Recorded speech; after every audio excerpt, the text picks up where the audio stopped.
Center in Antioch on Hickory Hollow Parkway with Apostle Mike Whitsey. And I went to that meeting and I partnered with them in covenant because of the type of the heart that he has to pour out into other ministries and to help other ministries and enhance other ministries. So we became a part of that, and eventually, you know, it just started getting so good, we just went ahead and merged on in with Abundant Life, and I just started pastoring Abundant Life Christian Center North. But and in that process, the Abundant Life Covenant Ministry is in place. And again, it's the brainchild of Pastor Mike Whitsey, you know, of course, to bring credibility to the body of Christ and to bring ministries together so that we can enhance one another so that we can be better equipped to meet the needs of the people. And as we were talking about in the last segment before the commercial break, Dr. Haney, how that, you know, if one church has a strong, say a strong drama ministry program or something that really opens the door and gets the attention of the youth, and then, you know, they're over on one side of town, then you got the other church on the other side of town. They're sitting right there in the neighborhood, man. They're right across from the housing projects. They're loaded down. I mean, the field of youth is just there, but they don't know. Yeah, but they don't know how to get them.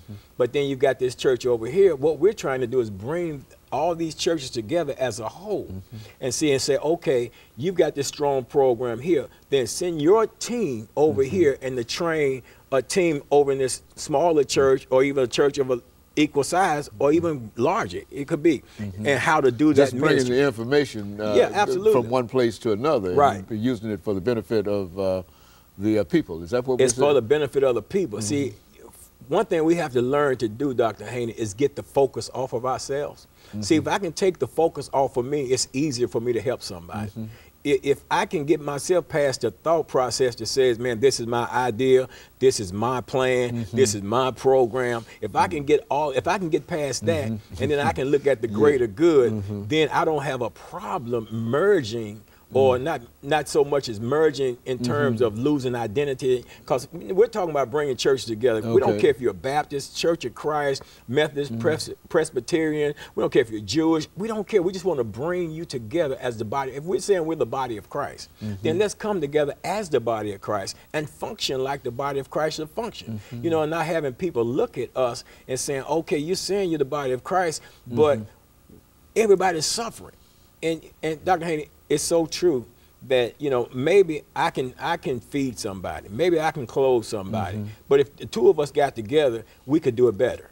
And that's all we're trying to do is to come together as a united front and make it better. Let's implement these programs. Let's have something to help men coming out of prison. Let's have something to help women, unwed mothers out there. Let's have some programs to help the elderly people. You know, and if we're coming together as a whole, because see, we're in an age right now, Dr. Haney, where people are looking to the church for solutions. You know, when you go back in the day, you know, the church was a gathering point.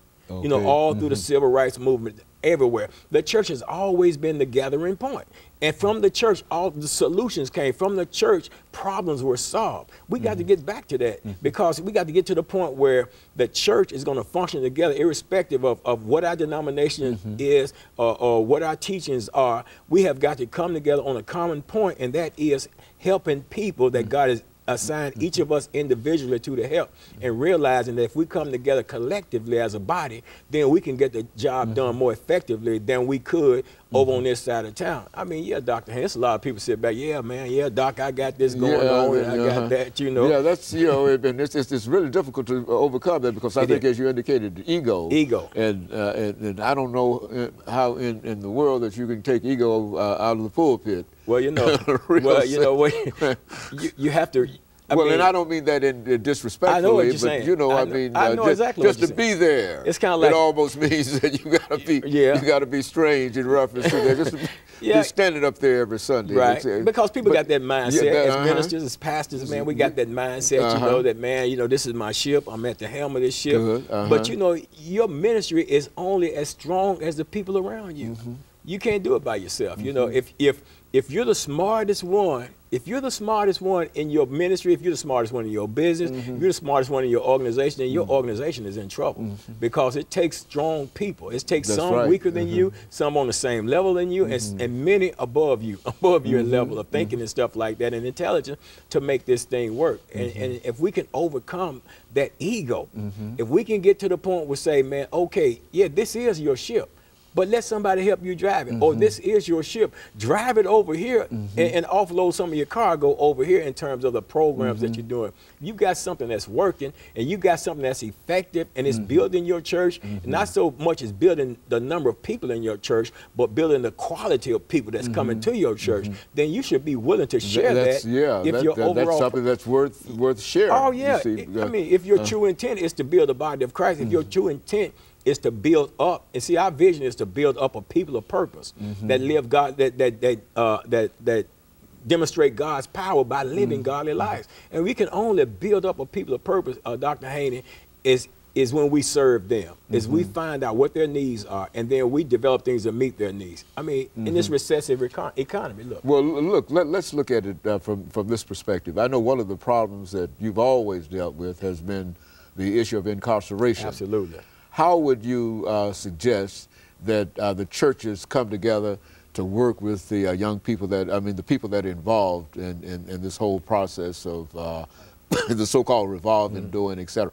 What should the churches collectively try to do in reference to that? Well, one thing we should do is take some of the resources, the funding that we're receiving, and fund something. You know what I'm saying? Instead of just ourselves. We need to take some of the funding, the monies that we have coming in, and mind you, it's a recession, you know, so monies are limited, but we need to take monies that are coming in and fund some programs that's going to help these men and women that are coming out of prison. Man, there needs to be some programs implemented and put in place to help, man, because, you know, there's people in the prison system that are coming out, they're elderly. They done spent 25, 30, 40 years in prison. They're coming out, they're elderly. They don't have anywhere to go. They can't get a job. So something needs to be in place to help them. There are younger people coming out. There are all types of people coming out of the prison system that don't have a house, don't have nowhere to go, don't have a way to get a job, don't have a way to get clothes. You know, why not have an expectation to look to those same people that come out there and preach the gospel to you while you're incarcerated? You should be able to look to those same people for some type of help and support. Now, the key to getting it done is not relying upon one church to get it done, but if we can come together as a whole, and if we can each contribute, see, we're always asking people to tithe. So why don't we tithe into a ministry that we can have a pot, you know, that everybody can come and draw from and meet the needs of people, individuals in their community, where we can fund programs and stuff like that. Why go to the government, Dr. Haney, when you got all of these churches that can come together and take 10% out of their weekly offerings themselves and put it into a ministry that we can fund our own program. We can develop and create jobs for people coming out. I mean, we can do all kinds of stuff. Get people. We're the answer to the recession if we get busy and do it. If we'll get off our high horses and kill these egos and come together as a unit, then we are the answer. We can solve the recession because we're bringing in some monies. You know, again, you know, recession, money is slow because, you know, people are losing jobs. But at the same time, if we come together, then we can build up an economic base and we can really get out here and solve some problems. We can really get out here and meet some needs. We can stop some foreclosure. We can take some people out of tent city off of the street.